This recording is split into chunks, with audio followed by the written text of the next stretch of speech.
Hello Shrewd traders, this is Gary Ender with another free market update. Right now we're going to look at the euro dollar and then we will look at gold.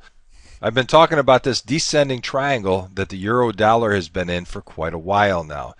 Matter of fact, we were speaking about it when it was up hitting this downward sloping trend line, and we had talked about the high, the lower high, and the anticipation of another lower high being made here. In fact, that did happen.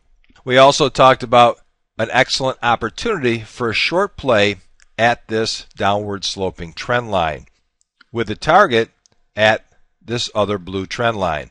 And we see the low here, the low here, the low here, and then last week this broke down through it. We see that there's not a lot of support on this chart. We have a pretty decent down day in action right now. And you have to keep in mind on this particular platform that we're looking at right now, which is TC2000, they have Sunday and Monday separated from the open at 5 o'clock on Sunday to where we are right now. We see a pretty decent down day in action. And my target remains down around this 26, 25, 26, 30 area down in here. Although I will be looking at about the midpoint from this support point down to this support point, I will be keeping an eye at about this midpoint right in here. If the euro does decide at some point that it wants to bounce up, and especially if it wanted to head up towards this 3,000 area, that would be very firm resistance. But for right now, the target remains down here. The price remains in a rather steep downtrend. We'll see how this closes in today's action.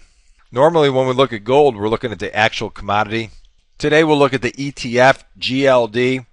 After this big decline here on GLD, we see that it's basically been making lower highs. So we have a high, a lower high, a lower high, a lower high, and then finally it broke down.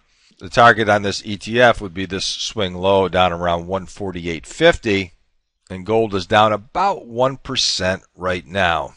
I always recommend to people who are trading an ETF like GLD that at least once a day take a look at the actual commodity so you can see the support and the resistance, because oftentimes it looks just a little bit different than the way that you see it on an ETF like this. So gold continues down, crude is down today as well, along with the dollar being up, and that's not unusual. As the dollar goes up, many commodities will move lower. So this is Gary Ender. Be looking soon for another free market update. Shrewd trading.